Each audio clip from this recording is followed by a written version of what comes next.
Secret. Yeah, Secret of Bedside Manor. Chapter 8. Oh no, Cloud 8. Gotta get that right, Cloud 8. That's it. Yeah, okay, alright. Cut now, Harry looked both ways to make sure nobody was coming. He had remembered the green... Yeah, green, yeah. He'd remembered the Green Cross code from his childhood. This, however, was nothing to do with the highway code. No. He lifted up the manhole cover in the middle of the road, went down the steps and slid the cover back over again. Climbing down the iron steps at the side, he carefully walked along the sewer, clutching a parcel under one arm whilst holding his nose with the other hand. You would too if you were in the sewer. Rats scattered in all directions as the crook made his way along the path of the sewer. Some jumped into the mucky water, swimming off into the mucky depths. Eventually, Harry came to a little door in the side of the sewer. "Hey, boss," greeted Lofty as he pushed the door open. "I've got them! Those masks, boss! I've got them!" "Don't keep repeating yourself," Lofty told Harry. "You must have been watching too much TV, all these repeats." He took the parcel from his partner in crime and unwrapped it. "Beautiful!" he exclaimed as he held the plastic mask in front of him. "This one is the image of Rock Turtle." "Does this mean we could do the job earlier, Chief?" asked Slim. "Maybe," Lofty replied cautiously. "All we need now is the cardboard cameras."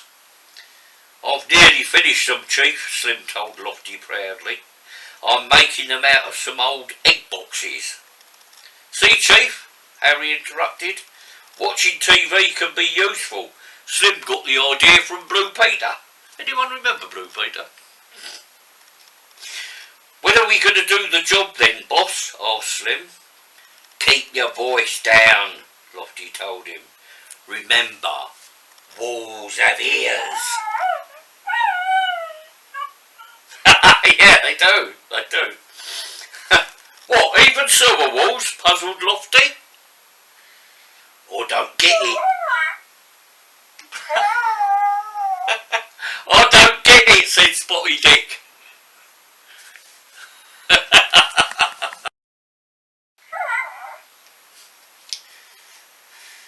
Alright, carry on. Okay.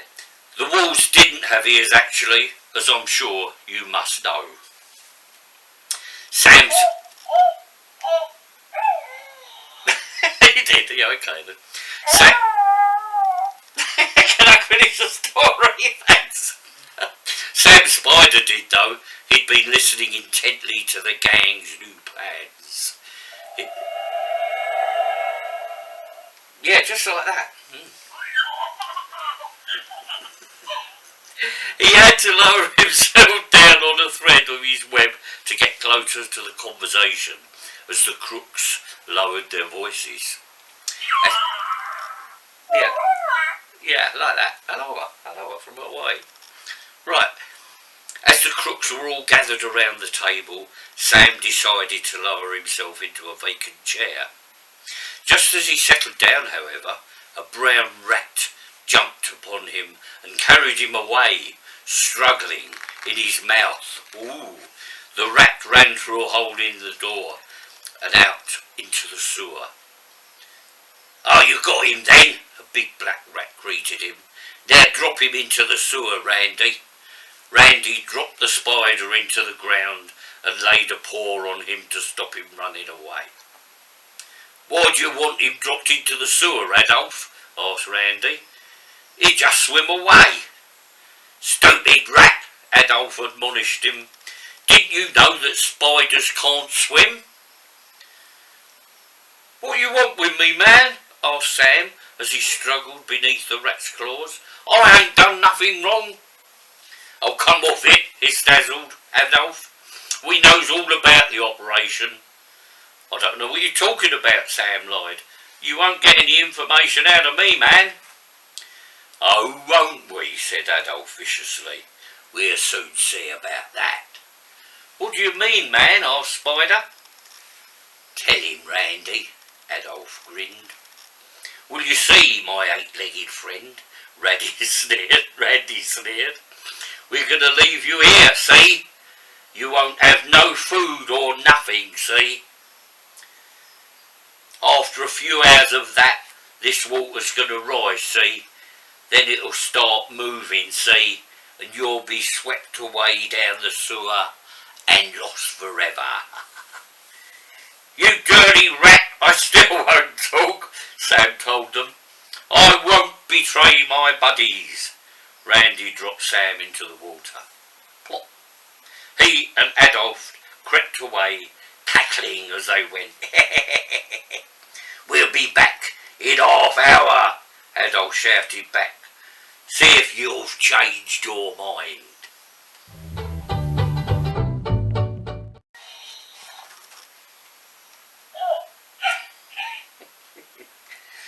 Willie the Wasp flew into the Crook's hideout in order to relay the news back to the operation. Search as he might, however, he couldn't find his friend Sam Spider. Damned wasp, Lofty cursed. Oh, sorry, a bit of swearing there. Damned wasp, Lofty cursed as Willie flew about the room. Hey, Slim, swat him, will ya? Sure, boss, replied Slim. He picked up a rolled-up newspaper. As the Crook chased Willie all over the room, the wasp took evasive action to dodge the newspaper. It kept crashing against the walls, missing him by inches. Willie finally flew up to the ceiling and settled there. Climbing up onto one of the chairs, Slim drew the newspaper back and brought it smashing down with a thud. It missed Willie, but the chair toppled over and fell, sending Slim falling headfirst onto the floor. Boom! As the Crook lay on the floor trying to pick himself up, Willie couldn't resist the sight of his behind sticking up in the air. Going into a dive, he struck his sting into Slim's derriere. The Crook yelped in pain, shot up into the air, only to fall forwards again, bumping his head on the wall in the process. Slim was really mad at this time. He chased the wasp with even more determination. Willie, though, was too quick for him, missing blow after blow. Eventually the rolled-up newspaper was so tattered and torn it was utterly useless as a swat. The tall gangster collapsed, exhausted, into a chair, dropping the newspaper to the floor. Willie sat on the wall, smiling to himself. Suddenly there was a thud, and all went black for Willie. See? Lofty scoffed as he stood with another rolled-up newspaper. It's easy. We just had to get them when they least expect it. Lucky for him, Willie the Wasp hadn't been squashed. Instead, he'd fallen through a crack in the floorboard.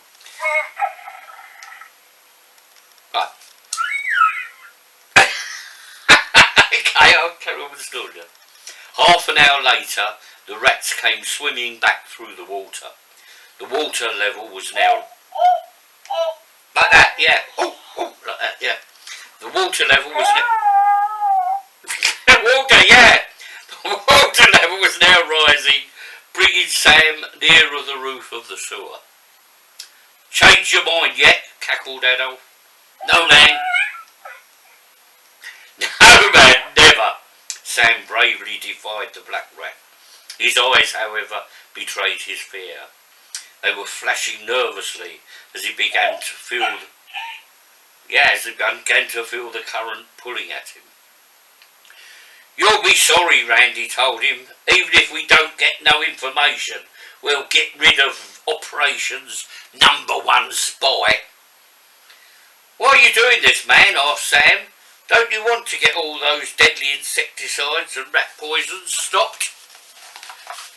Excuse me. You gotta be joking, Adolf replied. We don't worry about them.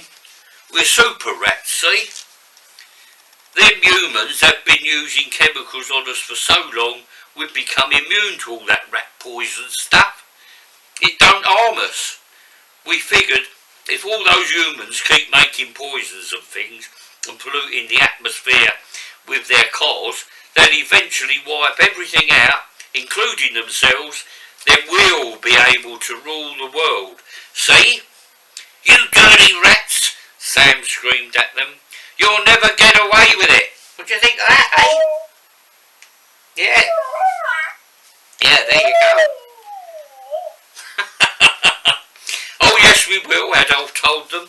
These humans aren't so stupid. They don't realise they're killing themselves with poisons. I know humans are stupid, aren't they? They don't realise they're killing themselves with poisons and pollution. The current was getting stronger now. Sam was being swept away. The rats, however, wouldn't leave him be.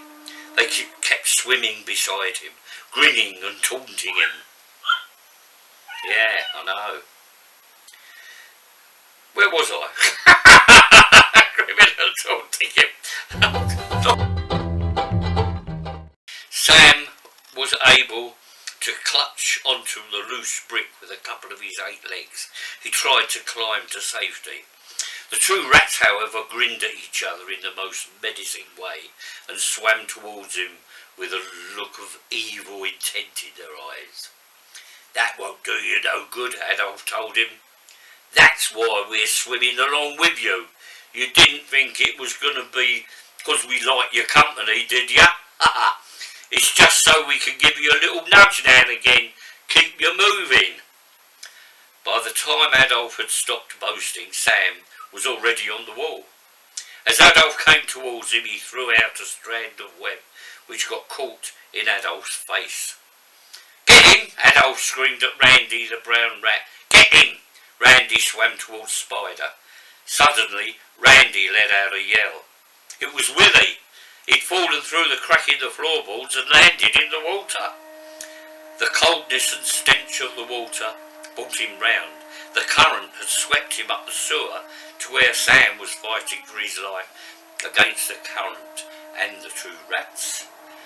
Randy swam off fast in an effort to escape the wasp's sting. Adolf found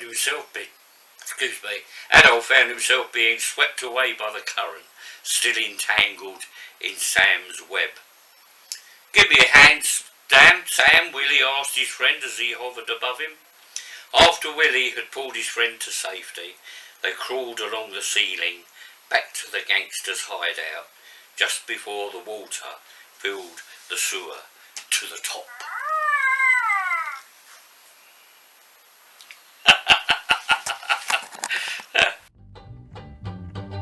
So began the saint's adventures, with the lawyer looking on. A trial was set to see if they could be